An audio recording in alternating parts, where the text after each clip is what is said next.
Good morning, all of you. Diploma first sem subject FME fundamental of mechanical engineering. એમાં આપણે આજે એક નવું ચેપ્ટર સ્ટાર્ટ કરી રહ્યા છે. ચેપ્ટરનું નામ છે steam generation and prime mover. આ ચેપ્ટરની અંદર આપણે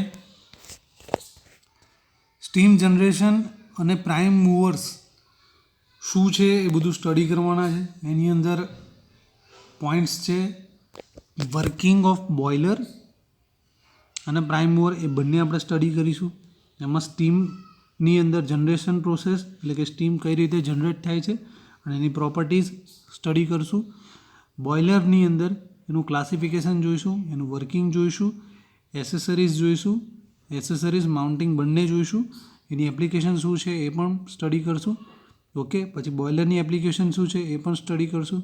બોઇલર માટે રેગ્યુલેશન એક્ટ કયા કયા છે, સેફ્ટી રિક્વાયરમેન્ટ શું છે, કોમન ટ્રબલ્સ કઈ છે, એની રેમેડીઝ કઈ છે, તો એ બધું આપણે સ્ટડી કરશું. પછી પ્રાઇમ મૂવર સ્ટડી કરીશું. તો પ્રાઇમ મૂવરની અંદર એનો મિનિંગ શું છે, એનું ક્લાસિફિકેશન શું છે,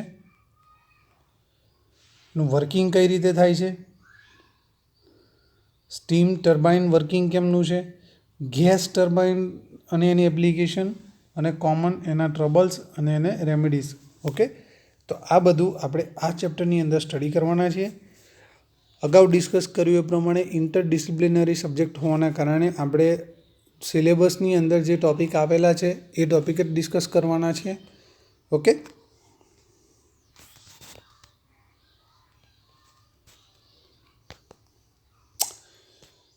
શરૂઆત કરીએ ઇન્ટ્રોડક્શનથી. તો આપણને બધાને ખબર છે કે માનવી પાણીની વરાળ, ઓકે, તમારે વરાળમાં કન્વર્ઝન કરવું હોય, તમે બધાએ બેઝિકલી જોયું હશે પોતાના ઘરે કે તમે તપેલી છે તો એની અંદર પાણી ગરમ કરશો તો ધીમે ધીમે શું થશે, એનું વરાળની અંદર કન્વર્ઝન થશે. ઓકે, એટલે આપણે એને ઇંગ્લિશમાં એને સ્ટીમ કહેવાય છે. ઓકે, ઉપયોગ ક્યારથી શરૂ કર્યો તેના વિશે કોઈ ચોક્કસ માહિતી નથી, બરાબર છે. પરંતુ પ્રાચીન ભારત હતું એની અંદર આપણે આયુર્વેદિક ચિકિત્સા, ઓકે, આયુર્વેદિક ચિકિત્સાની અંદર પાણીની વરાળનો ઉપયોગ થતો હતો એવી સચોટ માહિતી હતી. શાના માટે થતો હતો? તો સારવાર માટે થતો હતો. ઓકે, આયુર્વેદિક ચિકિત્સાની અંદર. પછી એ તો મેડિકલ ક્ષેત્રની વાત થઈ. સ્ટીલની વાત કરીએ, ઇન્ડસ્ટ્રીયલ સેક્ટરની વાત કરીએ તો સ્ટીલમાં ઔદ્યોગિક વપરાશના સંદર્ભમાં જોવા જઈએ તો યુરોપના દેશોની અંદર 17મી સદીમાં શરૂ થયો હતો. હાલમાં પાણીની વરાળ એટલે કે સ્ટીમમાં ઔદ્યોગિક એકમો જે છે એમાં અસરકારક રીતે કાર્ય થઈ રહ્યા છે, બરાબર. એની અંદર ખૂબ જ અત્યારે હાલમાં કરન્ટલી જોવા જઈએ તો વિપુલ માત્રામાં ઉપયોગ થઈ રહ્યો છે. કઈ કઈ એપ્લિકેશન્સમાં ઉપયોગ થઈ રહ્યો છે? તો ઇલેક્ટ્રિક પાવર જનરેશન કરવા માટે, ઓકે, સ્ટીમ પાવર પ્લાન્ટની અંદર locomotive engine, roll loader, steam pump, crane જે મિકેનિકલ પાવર પૂરો પાડે છે એ બધાની અંદર યુઝ થશે. પછી અતિશય ઠંડા પ્રદેશ હશે, બરાબર છે, કે જેની અંદર હીટિંગ જોઈતું હશે તો એના માટે હીટિંગ મીડિયમ તરીકે યુઝ થશે. ડેરી છે, ટેક્સટાઇલ છે, processing, fruit processing, petrochemical, pharmaceutical, okay, આ બધી જગ્યાએ હીટિંગ મીડિયમ માટે ઉપયોગ થશે. હોસ્પિટલ, ફૂડ પ્રોસેસિંગ જે છે એની અંદર ક્લિનિંગ અને સ્ટરિલાઇઝેશન, જંતુ મુક્ત કરવા માટે એના માટે પણ ઉપયોગ થશે. આ જે તમે જોઈ રહ્યા છો 5 પોઈન્ટ, એ 5 પોઈન્ટ એની એપ્લિકેશન કહી શકાય. એપ્લિકેશન આપણે સ્ટડી કરવાના જ છીએ, બટ આ ઇન્ટ્રોડક્શનની અંદર ખાલી એનો ઇતિહાસ આપેલો છે કે ઇતિહાસમાં શું હતું. પછી અત્યારે હાલમાં ઇન્ડસ્ટ્રીયલ સેક્ટરની અંદર કઈ જગ્યાએ ઉપયોગી છે, તો દરેક જગ્યાએ એના ડિફરન્ટ રિક્વાયરમેન્ટ છે. જેમ કે સ્ટીમ પાવર પ્લાન્ટની અંદર ઇલેક્ટ્રિસિટી જનરેટ કરે છે, ઓકે. પછી કોઈ એન્જિનની વાત કરીએ તો એન્જિનની અંદર સ્ટીમ મિકેનિકલ વર્ક, જે મિકેનિકલ પાવર જે છે એ મિકેનિકલ પાવર તમને પૂરો પાડશે એન્જિનની અંદર. લોકોમોટિવ છે, રોલ રોડર, સ્ટીમર ને બધાની વાત છે કે જેમાં મિકેનિકલ પાવર એ થશે. તમે બધાને જ ખબર છે પહેલાં જે રેલવેઝ જે હતી, ઓકે, તો એ બધી કેવી હતી? સ્ટીમ ઓપરેટેડ હતા. પહેલાં જે એન્જિન્સ હતા, તમે મોટર ગાડી, તમે કારની વાત કરો તો બધા કેવા હતા? સ્ટીમ ઓપરેટેડ હતા. તો એ બધાની અંદર પહેલાં ઉપયોગ થતો, અત્યારે નથી થતો, તો પહેલાં. પણ સ્ટીમરની વાત કરીએ તો સ્ટીમરની અંદર તમે હજુ પણ તમને જોવા મળશે કે એની અંદર તમે steam as a mechanical power તરીકે યુઝ કરી શકો. પછી વાત કરીએ છીએ ઠંડા પ્રદેશો. તો એની અંદર એનું temperature, okay, temperature heating medium માટે, ઓકે, હીટિંગ માટે યુઝ થશે. પછી ફૂડ પ્રોસેસિંગ, ડેરી ઉદ્યોગ, ઓકે, પછી ફાર્માસ્યુટિકલ, પેટ્રોકેમિકલ, એ બધામાં હીટિંગ મીડિયમ માટે, ઓકે. પછી હોસ્પિટલ, ફૂડ પ્રોસેસિંગ, તેમાં હીટિંગ મીડિયમ તો ખરું જ, પણ સાથે સાથે એનું શું કરશે, સ્ટરીલાઇઝેશન કરશે, ક્લિનિંગ અને સ્ટરીલાઇઝેશન, જંતુમુક્ત કરવા માટે, ઓકે. તો આ ખાલી બેઝિક ઇન્ટ્રોડક્શન હતો. આમાંથી કોઈ પ્રશ્ન પૂછાય એવા નથી. આ એપ્લિકેશન પૂછાશે પણ એ પાછળ વિસ્તૃત આપેલી છે, તો એની અંદરથી આપણે એના પોઈન્ટ્સ લખીશું, ઓકે. હવે જોઈએ સ્ટીમ એટલે શું. સ્ટીમને આપણે ગુજરાતીમાં વરાળ કહીએ છીએ. કોઈપણ પદાર્થ ઘન, પ્રવાહી તેમજ વાયુ સ્વરૂપે અસ્તિત્વ ધરાવે છે. પદાર્થના કેટલા સ્વરૂપ છે? 3 સ્વરૂપ છે: ઘન, પ્રવાહી અને વાયુ. બરાબર છે, 3 સ્વરૂપ છે પદાર્થના. ફિઝિક્સની અંદર તમે સ્ટડી કર્યું હશે, અત્યારે તમારે સ્ટડી કરવામાં આવતું હશે ફિઝિક્સમાં. સુયોગ્ય પરિસ્થિતિમાં જરૂરી ઉર્જાનો વિનિમય, એટલે કે ઉર્જાનો વિનિમય એટલે કે હીટ ટ્રાન્સફરની વાત કરીએ છીએ. પદાર્થનું એક સ્વરૂપમાંથી બીજા સ્વરૂપમાં રૂપાંતર થશે, ઓકે. આ જે રૂપાંતર એટલે કે કન્વર્ઝન જે થયું, એમાં 2 સ્વરૂપોનું મિશ્રણ, ઓકે, અસ્તિત્વમાં આવે છે: પ્રવાહી અને વાયુ. બરાબર છે. અને આ જે સ્વરૂપ જે છે એને સ્ટીમ કહેવામાં આવે છે, ઓકે. પદાર્થના પ્રવાહી સ્વરૂપમાંથી વાયુ સ્વરૂપમાં રૂપાંતર થાય અને વેપરાઇઝેશન કહેવાય છે. આ પ્રશ્ન પૂછાઈ શકે છે, વેપરાઇઝેશન એટલે શું? તો પદાર્થના પ્રવાહી સ્વરૂપમાંથી વાયુ સ્વરૂપમાં રૂપાંતર થવાની પ્રક્રિયાને વેપરાઇઝેશન કહેવામાં આવે છે. એટલે પદાર્થનું લિક્વિડ સ્વરૂપમાંથી વાયુ સ્વરૂપ એટલે કે ગેસ સ્વરૂપ, લિક્વિડ કન્વર્ટ ઇન્ટુ ગેસ, તેને શું કહેવાય? ગેસમાં કન્વર્ઝન થાય એને આપણે વેપરાઇઝેશન તરીકે ઓળખીએ છીએ, ઓકે. તો આ પોઈન્ટ આપણે યાદ રાખીશું કે પદાર્થનું પ્રવાહી સ્વરૂપમાંથી વાયુ સ્વરૂપમાં રૂપાંતર થવાની પ્રક્રિયાને વેપરાઇઝેશન કહેવામાં આવે છે, ઓકે. તો આ ઓબ્જેક્ટિવ ક્વેશ્ચનમાં પૂછાઈ શકે છે, તો એ આપણે ધ્યાન રાખીશું કે વેપરાઇઝેશન એટલે શું. ત્યાંની વાત કરીએ તો એમની અંદર મુખ્યત્વે 2 રીત છે.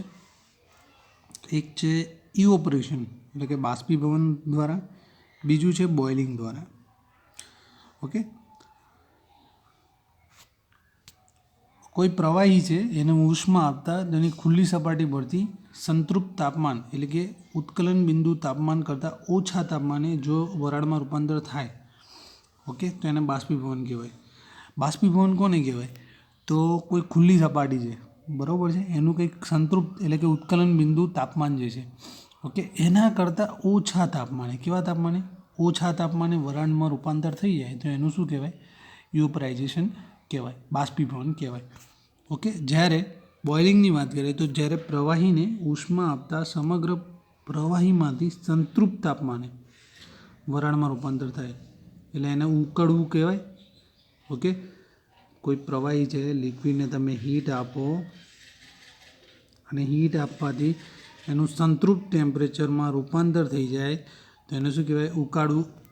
ઉકળવું કહેવાય. એ ઉકળવું એ શું છે? બોઇલિંગ છે. ઉકળવાને ઇંગ્લિશમાં શું કહેવાય? બોઇલિંગ કહેવાય. તો આ બંને તમને ખબર પડી ગઈ કે બાષ્પીભવન શું છે અને બોઇલિંગ શું છે.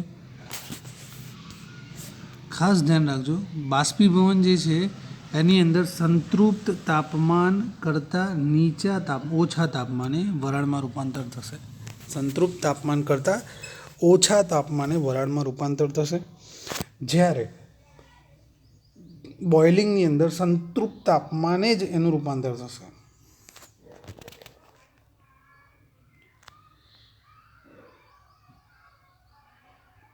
એન્જિનિયરિંગ ફિલ્ડ જે છે એની અંદર વિવિધ પ્રોસેસ છે કે જેમાં યંત્રોમાં કાર્યકારી માધ્યમ તરીકે તમે પાણી, પારો, એમોનિયા, ફ્રીઓન, કાર્બન ડાયોક્સાઇડ વગેરે જે પ્રવાહી જે છે એનો વાયુ સ્વરૂપે ઉપયોગ થતો રહ્યો છે. સરળતાથી વિપુલ માત્રામાં ઉપયોગી છે, ઓકે.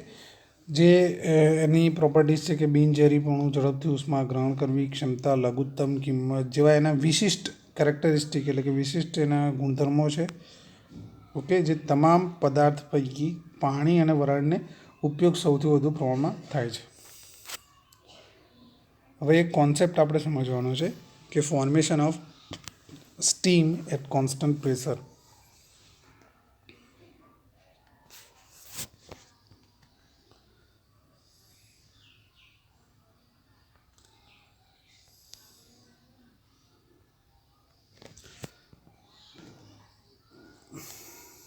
पहला थियरी જોઈ લઈએ. તો ફર્સ્ટ ઓફ ઓલ આપણે જોઈએ કે અહીંયા ગાડી આપણે H2O pure substance, okay, H2O pure substance તરીકે લીધેલું છે. પાણીનું વરાળમાં રૂપાંતર કયા કયા તબક્કામાંથી પસાર થાય છે તે આપણે જાણીશું, બરાબર. ધારો કે આકૃતિ જે છે એક ઘર્ષણ રહિત, એટલે કે એમાં ફ્રિક્શન નિગ્લેક્ટ કરેલું છે આપણે, બરાબર છે, ઘર્ષણ રહિત છે. પિસ્ટન સિલિન્ડર એસેમ્બલી છે, P1 પ્રેશરે 1 કિલોગ્રામ પાણી ભરવામાં આવેલું છે, ઓકે. આ સિલિન્ડર જે છે એની અંદર હીટ એનર્જી આપવામાં આવેલી છે. પાણીનું પ્રવાહી સ્વરૂપમાં વરાળમાં રૂપાંતર થાય છે, ઓકે. શરૂઆતમાં બધું જ પાણી 0 સેન્ટીગ્રેડ તાપમાને છે, ઓકે. શરૂઆતની અંદર જે પાણી જે છે એ બધું પાણી કેવું છે, ઓલ વોટર 0 સેન્ટીગ્રેડ છે, ઓકે. ધીમે ધીમે પાણીને હીટ એનર્જી આપવામાં આવશે, બરાબર છે. એનું ટેમ્પરેચર કેવું થશે, વધશે. ટેમ્પરેચર શું થશે, વધશે. એક સમય પાણીનું તાપમાન અચળ થઈ જશે, કોન્સ્ટન્ટ થઈ જશે, ઓકે. 0 સેન્ટીગ્રેડ એ પહેલાં પાણી છે, ઓકે. પછી એનું ધીરે ધીરે તમે હીટ એનર્જી આપશો, ટેમ્પરેચર વધશે, પછી અમુક તાપમાન પછી એનું પાણી કેવું થઈ જશે, કોન્સ્ટન્ટ થઈ જશે. તો આ જે તાપમાન જે છે એને કેવું તાપમાન કહેવાય, સંતૃપ્ત તાપમાન, એટલે કે સેચ્યુરેશન ટેમ્પરેચર, ઓકે. જે તાપમાને પાણીનું ટેમ્પરેચર કોન્સ્ટન્ટ થઈ જશે, ઓકે, તો એને સંતૃપ્ત તાપમાન એટલે કે સેચ્યુરેશન ટેમ્પરેચર કહેવામાં આવશે. ત્યાર પછી વધુ હીટ એનર્જી આપવામાં આવશે. જે એને હીટ એનર્જી તમે આપતા હતા, બરાબર છે, તેના કારણે શું થયું, એક ટેમ્પરેચર પછી એનું કોન્સ્ટન્ટ થઈ ગયું, બરાબર છે. હવે હીટ એનર્જી વધારે જે પહેલાં આપતા હતા એના કરતાં કેવી છે, વધુ આપવામાં આવશે, બરાબર છે. તો પાણીના તાપમાનમાં વધારો નહીં થાય, પાણીનું તાપમાન તો એનું રહેશે, પરંતુ અચળ તાપમાને પાણીના પ્રવાહી સ્વરૂપમાંથી વાયુ સ્વરૂપમાં કન્વર્ઝન સ્ટાર્ટ થશે. અગાઉ જે પ્રમાણે આપણે કોન્સેપ્ટ ડિસ્કસ કર્યો એ પ્રમાણે બે વસ્તુ થશે. એક શું થશે, ઇવોપરેશન થશે, અને બીજું શું થશે, બોઇલિંગ થશે. ઇવોપરેશનની અંદર તમે કોન્સેપ્ટ સમજેલા કે સંતૃપ્ત તાપમાન કરતાં ઓછા તાપમાને જે પ્રવાહી જે છે એનું વાયુ એટલે કે ગેસની અંદર કન્વર્ઝન સ્ટાર્ટ થઈ જશે, તો એને શું કહેવાશે, વેપોરાઇઝેશન કહેવાશે. પણ સંતૃપ્ત તાપમાને સ્ટાર્ટ થાય એને શું કહેવાશે, બોઇલિંગ એટલે કે ઉકળવું, ઓકે. તો એ કન્વર્ઝન થશે, એટલે કે પાણી જે છે એ સંતૃપ્ત તાપમાન અથવા બોઇલિંગ ટેમ્પરેચર ઉકળવા લાગશે, ઓકે. અગાઉ ડિસ્કસ કર્યું એ પ્રમાણે આ જે અચળ ટેમ્પરેચર જે છે એને આપવામાં આવતી જે હીટ એનર્જી છે એને ગુપ્ત ગરમી એટલે કે લેટેન્ટ હીટ તરીકે ઓળખવામાં આવે છે. અચળ તાપમાને આપવામાં આવતી હીટ એનર્જી, અચળ તાપમાને આપવામાં આવતી હીટ એનર્જીને લેટેન્ટ હીટ તરીકે ઓળખવામાં આવે છે. આ પ્રશ્ન પૂછાઈ શકે, લેટેન્ટ હીટ એટલે શું, તો અચળ તાપમાને આપવામાં આવતી હીટ એનર્જીને લેટેન્ટ હીટ તરીકે ઓળખવામાં આવે છે. ગરમી આપવા છતાં પાણીના તાપમાનમાં વધારો થતો નથી, પરંતુ તેનું સ્વરૂપ બદલાય છે. તાપમાન વધશે નહીં, ટેમ્પરેચર નહીં વધે, ખાલી એનું ફેઝ ચેન્જ થશે. શું થશે, ફેઝ ચેન્જ થશે. એટલે શું થશે, લિક્વિડમાંથી ગેસમાં કન્વર્ટ થશે. સિલિન્ડરમાં સંપૂર્ણ વરાળ બની હોતી નથી, પરંતુ વરાળ અને પાણીનું મિશ્રણ હશે. એટલે એ કેવી હશે, થોડા અમુક પર્સન્ટેજ વોટર હશે, અમુક પર્સન્ટેજ સ્ટીમ હશે, ઓકે. તો એને શું કહેવાશે, વોટર કન્ટેન હશે સ્ટીમમાં, તો એ કેવી હશે, સૂકી હશે કે ભીની હશે, ભીની હશે ને, હા, પાણીનું પ્રમાણ હશે એટલે કેવી હશે, ભીની. તો એને શું કહેવાશે, ભીની વરાળ કહેવામાં આવશે. હવે આપણે ફિગર જોઈએ. ફિગર જોઈ શકો છો તમે, જે પ્રમાણે અગાઉ ડિસ્કસ કર્યું એ પ્રમાણે. પહેલાં એને બધું જ પાણી જે છે એ 0 સેન્ટીગ્રેડે આપણે લીધું, ઓકે. પછી એના પર એને આપણે હીટ કરવામાં આવશે, ઓકે. તો એનું શું થશે, ટેમ્પરેચર જે છે એ શું થશે, વધશે, ઓકે. પછી ધીમે ધીમે એ શું થશે, કોન્સ્ટન્ટ થઈ જશે. એક ટાઈમ આવશે કોન્સ્ટન્ટ થઈ જશે. આ શું છે, સ્ટીમ છે, આ વોટર બતાવેલું છે, half steam and half water, okay. પછી એનું ટેમ્પરેચર આપણે શું કરશું, એનું જે હીટ એનર્જી આપે છે એમાં આપણે વધારો કરશું.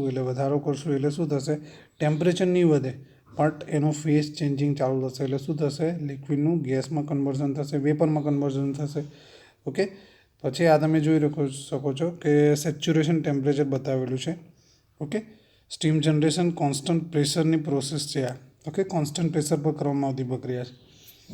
જે ઈ ફિગર જે છે એ તમે જોઈ શકો છો, એની અંદર સંપૂર્ણપણે વરાળમાં રૂપાંતર થાય છે. તેનું તાપમાન સંતૃપ્ત તાપમાન હોય છે, એટલે કે સેચ્યુરેશન ટેમ્પરેચર હોય છે. એની જે વરાળ હશે એની પહેલાં તમે જે વરાળ જોઈ એની અંદર શું હતું, થોડુંક પાણીનું પ્રમાણ હતું અને થોડું વરાળનું પ્રમાણ હતું, એટલે એને ભીની વરાળ કહેવામાં આવતી હતી. હવે લાસ્ટ ફિગર તમે જોઈ શકો છો, તો લાસ્ટ ફિગરની અંદર તમને જે સ્ટીમ જે મળશે એ પૂરેપૂરી કેવી મળશે, સૂકી મળશે, એટલે કે એની અંદર ડ્રાય સ્ટીમ હશે. સૂકી અને સંતૃપ્ત વરાળ કહેવામાં આવશે એને. ઓકે, એની અંદર પાણીનું પ્રમાણ નહિવત હશે. ઓકે, અને વરાળનું જે વિશિષ્ટ કદ જે છે એને મીટર ક્યુબ પર કિલોગ્રામ એનો યુનિટ છે. તો આપણે વીજી મીટર ક્યુબ પર કિલોગ્રામ, તો યુનિટ આપણે યાદ રાખશું. સંપૂર્ણપણે ગુપ્ત ગરમી જે ઉમેરવાથી સૂકી અને સંતૃપ્ત તમને વરાળ મળશે. વરાળને જો વધુ હીટ એનર્જી આપવામાં આવશે તો તાપમાન અચળ રહેતું નથી, ચેન્જ થશે, પરંતુ વરાળનું અચળ દબાણે તાપમાન વિશિષ્ટ કદ વધી જશે. આવી સંતૃપ્ત તાપમાન કરતાં વધારે તાપમાનવાળી વરાળ જે હશે, સંતૃપ્ત તાપમાન હશે, એટલે સેચ્યુરેશન ટેમ્પરેચર કરતાં વધારે તાપમાનવાળી જે હશે એ વરાળ એને શું કહેશે, સુપર હીટેડ વરાળ કહેશે. શું કહેશે એને, સુપર હીટેડ. એના કરતાં ઓબ્વિયસલી વધારે ટેમ્પરેચર હશે તો એને કેવી કહેવાશે, સુપર હીટેડ સ્ટીમ કહેવાશે. પિસ્ટન ઉપરનું દબાણ વધારવામાં આવે, ઉપરોક્ત પ્રક્રિયા ફરી કરવામાં આવે તો માલુમ પડશે કે સેચ્યુરેશન ટેમ્પરેચર, ઓકે, સંતૃપ્ત તાપમાન જે છે એ મૂલ્ય એનું શું થાય છે, વધશે. દબાણ વધારતા સંતૃપ્ત તાપમાન શું થશે, દબાણ વધશે, પ્રેશર વધશે, તેનું ટી સેચ્યુરેશન જે છે, સેચ્યુરેશન એ પણ વધશે. ઓકે, દબાણ ઘટતા સંતૃપ્ત તાપમાન ઘટશે. જો એ દબાણ ઘટશે તો સંતૃપ્ત તાપમાન શું થશે, એ પણ ઘટશે. ઓકે, આથી 20 અંશ સેન્ટીગ્રેડ પર ઉકાળી શકાય છે, આથી વરાળ બનાવી શકાય છે. 20 અંશ સેન્ટીગ્રેડ. ઓકે, યાદ રાખજો. હવે આ જે પ્રક્રિયા જે છે કે કોન્સ્ટન્ટ પ્રેશરે જે વરાળ બનવાની પ્રક્રિયા જે છે એને આપણે ટેમ્પરેચર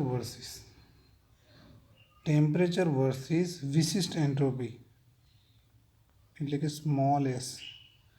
ઓકે, વિશિષ્ટ એન્ટ્રોપી એટલે કે સ્મોલ એસ ના ડાયાગ્રામ ઉપર આપણે દર્શાવીશું. તે ડાયાગ્રામ હવે આપણે સ્ટડી કરીએ. હા, તમે જે ડાયાગ્રામ જોઈ શકો છો તે ટેમ્પરેચર વર્સિસ વિશિષ્ટ સ્પેસિફિક એન્ટ્રોપી, એટલે કે સ્મોલ એસ. ઓકે, એસ કેવો હશે, નાનો હશે. હવે તમે આ જે ડાયાગ્રામ જોઈ શકો છો,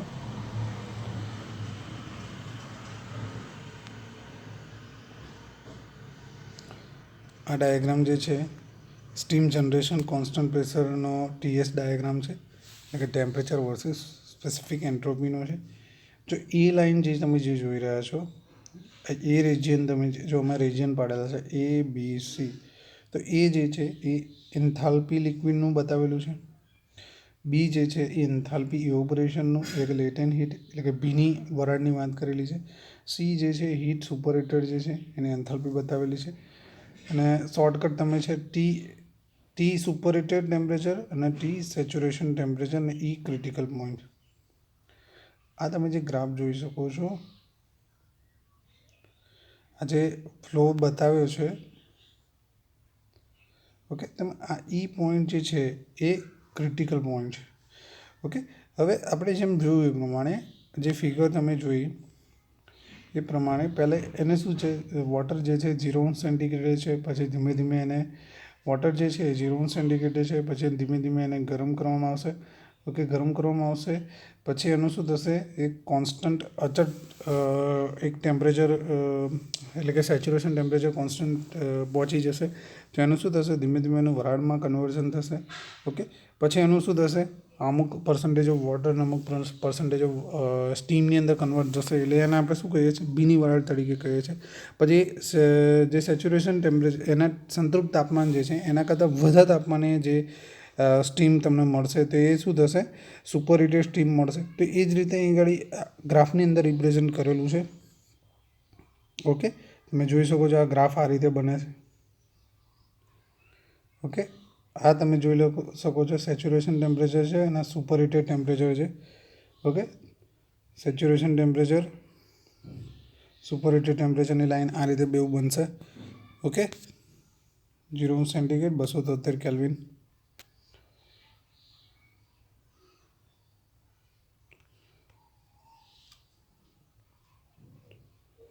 તો જે પ્રમાણે આપણે ડિસ્કસ કર્યું એ જ વસ્તુ અહીં આગળ લખેલી છે કે સેચ્યુરેશન ટેમ્પરેચરની વાત કરેલી છે આપણે, જે પ્રમાણે ડિસ્કસ કર્યું એ પ્રમાણે અંદર આપણે ડાયાગ્રામ ઉપરથી લખવાનું છે કે એ પોઈન્ટ ઉપર આ થયું, બી પોઈન્ટ ઉપર આ થયું. એટલે કે કઈ રીતે તો જોઈએ તો P1 દબાણ હોય તો એ બિંદુ વડે 0 સેન્ટીગ્રેડ તાપમાને પાણીને ઉષ્મા આપતા બી બિંદુનો તાપમાનનો વધારો થશે. ઓકે, તો તમારે આ બધું ડિટેલમાં તમને વધારે ગૂંચવણ લાગશે. તો એના કરતાં તમારે જેમ સિમ્પલ આનું જે એક્સપ્લેનેશન આપેલું છે કે એ પ્રમાણે તમે એનું એક્સપ્લેન કરી શકો છો આ ફિગર ઉપરથી. ઓકે, તો જે તમને વધારે ઇઝી પડશે. ઓકે ઓકે તો એને શું કહેવામાં આવશે, એનું જે તાપમાન હશે એને સંતૃપ્ત એટલે કે સેચ્યુરેશન ટેમ્પરેચર કહેવાશે. હવે પોઈન્ટ બીની વાત કરીએ તો એમાં સેચ્યુરેશન વોટર હશે, એટલે કે અમુક પાર્ટિકલ્સ અમુક પ્રમાણે એનું વોટરનું હશે, એટલે જ આપણે એને કઈ કહીએ છીએ, એને આપણે ભીની વરાળ કહીએ છીએ. ઓકે, અમુક પ્રમાણ પાણીનું હશે. ઓકે, જે આપણે વેટ સ્ટીમ આપણે એને કહીએ છીએ. ઓકે, પછી એના પછી શું થશે તો એનું સેચ્યુરેશન થશે, એટલે કે એ કેવી થઈ જશે, ડ્રાય થઈ જશે, સૂકી વરાળ થઈ જશે. ઓકે, સુપરહીટ બની જશે. ઓકે, તો આ જે છે એ જ્યાં વરાળ અને પાણીની ઘનતા સરખી થાય છે ક્યાં આગળ, તો પોઈન્ટ ઈ જે છે ત્યાં આગળ એ ક્રિટિકલ પોઈન્ટ છે. તો ક્રિટિકલ પોઈન્ટ એક એવી વસ્તુ છે કે જે જગ્યાએ વરાળ અને પાણીની ઘનતા જે છે એ કેવી થશે, સરખી થશે, ઇઝ ઇક્વલ ટુ થશે. ઓકે,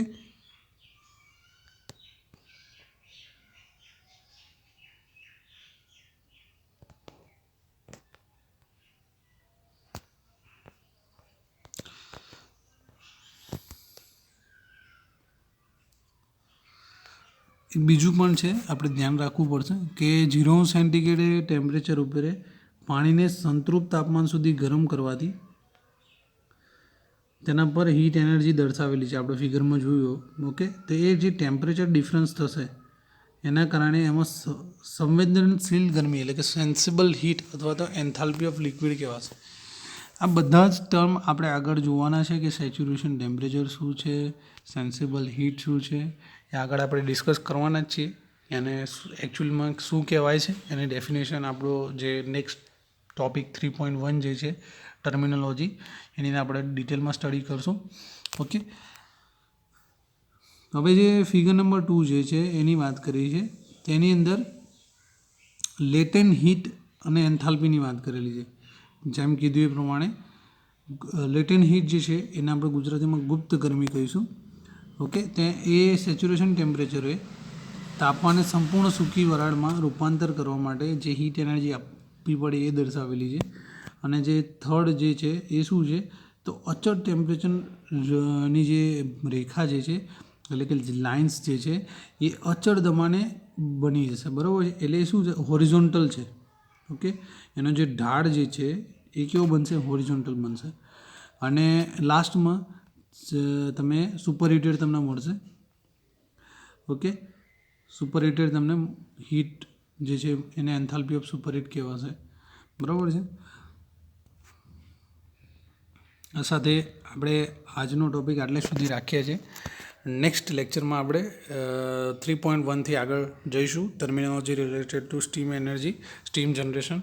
તેની અંદર આપણે saturation temperature, superheated temperature, superheated degree, wet steam તે શું કહેવાય છે, કેમનું છે, એ ડિટેલમાં બધું સ્ટડી કરશું કેમનું છે. ઓકે.